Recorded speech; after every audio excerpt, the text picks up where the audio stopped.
5, 4. Hey everyone, welcome to our reviews of Not Scary Farm 2018. This is a feline inspector. And I'm Jared the Greek. He usually does food reviews. He had the candy corn funnel cake. I did. It is amazing, and you can check out the review right here on this channel. All right, let's talk about the other new maze, Dark Entities, and you seem to have an affinity for space horror. I do. It's one of my favorite genres, and when this was announced, I was like, oh my god, we're finally going to get Event Horizon The Maze. And yeah, in a lot of ways it is Event Horizon-y. It doesn't get it quite as over the top as Event Horizon gets. But there's a lot I really like about it. I really like the theming a lot. As you know, some of the ones I talk about having a great exterior theming, I feel this one is kind of a weaker exterior theming. Yeah, I just kind of felt like, okay, we're just going to refurbish like just some sort of entryway that looks like it could be like, I don't know, when you're thinking like you're docking something in, it just kind of like just been repurposed.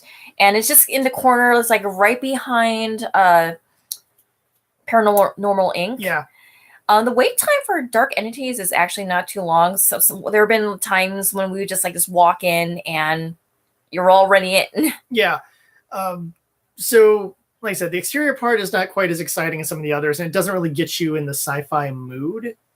It's kind of cool. They have like the little military truck and stuff that you can, once you get out of there, you can kind of get some pictures by that. That's kind of cool. But that wasn't a military truck. That was just an Amish buggy. Oh, well, whatever. Part of Calico World. Oh, so it's just something that was already there. Yeah, they have a couple of when you exit the mazes for both Paranormal Inc. and Dark Entities, you kind of can see like just some of the backstage props they have for Calico Ghost Town. Okay.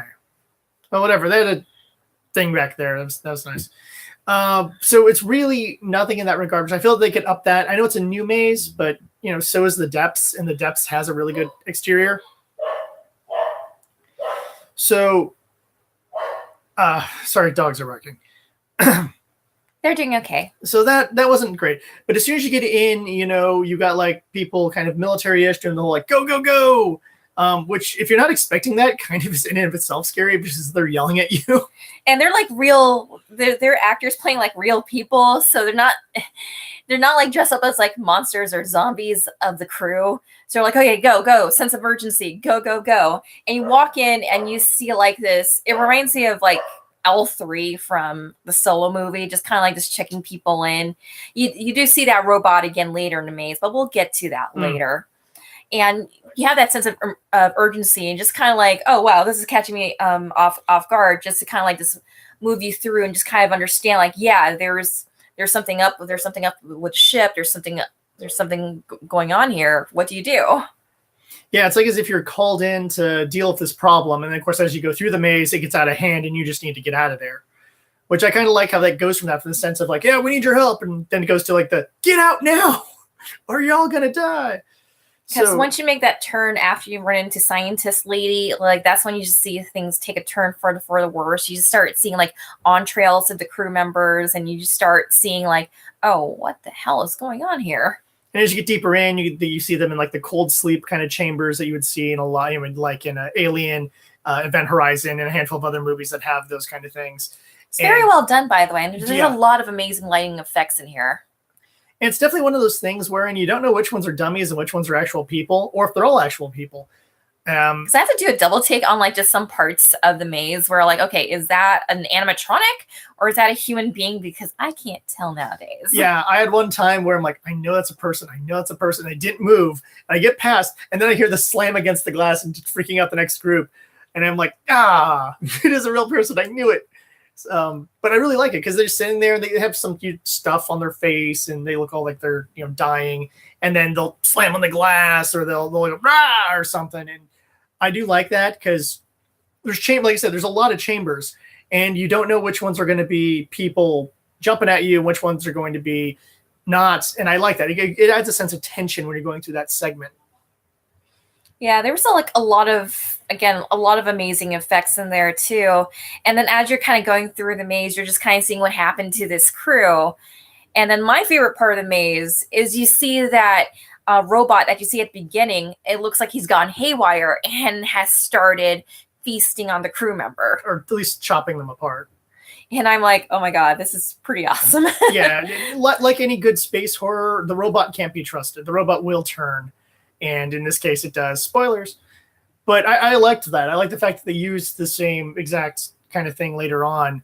And I like how you kind of have like a continuous story going on. Mhm. Like I'm of the department where like, okay, you can just like have an amazing theme for a maze. You don't necessarily need to have a narrative, but if you create a great atmosphere, I'm happy with that. But bonus points to Dark Entities for like really having a narrative right there as you go through the maze. Yeah, I mean, even when you're first through, you go to that little chamber, little transport chamber or whatever, and it's vibrating, and it's the lights. Foot massager.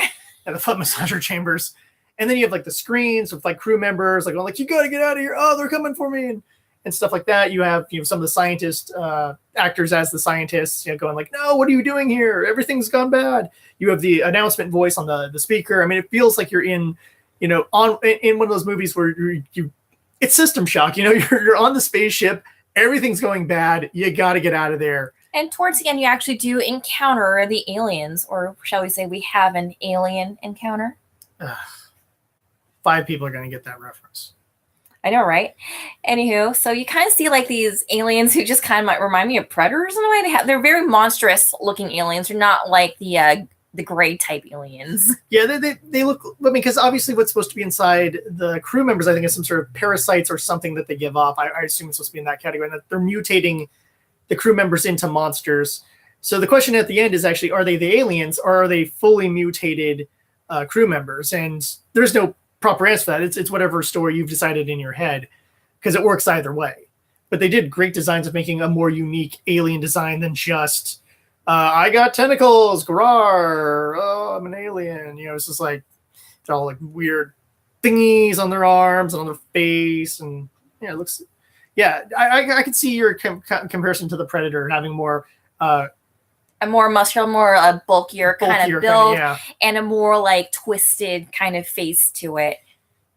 And one of my favorite part of, I mentioned earlier that this maze has amazing effects, and it also has like amazing set pieces.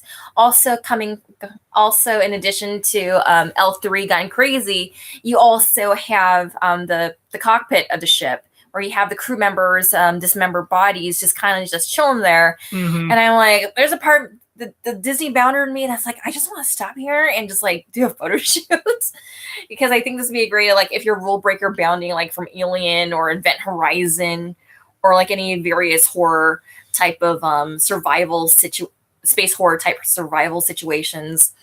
And kudos to Nuts for like coming up with a really strong concept, because you don't really see a lot of good space horror to just kind of be associated with Halloween. Because Halloween, like, yeah, you got your typical monsters, but you never really associate space horror with Halloween. And I really like the fact that we have this genre represented here. It's one of those ones where I think it's more the fault of some of the mazes and whatever that are around that just don't take a risk on doing something like that.